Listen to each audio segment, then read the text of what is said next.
খুব ভালো লাগছে আমাদের, খুব ভালো লাগছে, খুব আনন্দের বিষয়, ঈদের মতো খুশি। আর 17 বছর পরে আমরা খুশিতে ভোট দিতে পারবো স্বাধীনভাবে, যার জন্য আমরা খুবই খুশি আমরা এখন।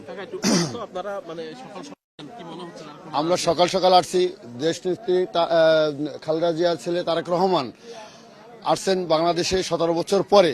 বাংলার মানুষের চাওয়া পাওয়ার অনেক কিছু আছে, যা 17 বছরের মানুষ ভোট দিতে পারতো না, ভোট পরবটা ফেরত পাবে।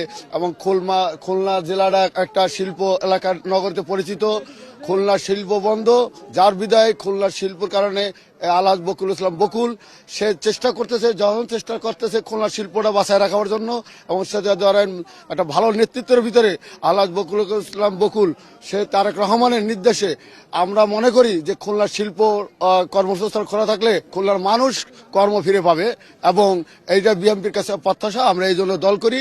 আমরা চাই যে খুলনার মৃত্যুবর্তী এলাকা যাতে আগে আর মতন আবার সক্রিয়ভাবে সচ্ছলভাবে ফিরে যাক, যাতে চালু হোক। মানুষের কর্মজীবী জায়গায় মানুষ ফিরে গেলে তখন আর কোনো সংকট থাকবে না, কোনো গাঁজা থাকবে না, মদ থাকবে না, হিরোইন থাকবে না, মানে মাদক বিরোধী সব কাজ বিরত থাকবে তখন। আমাদের নেতা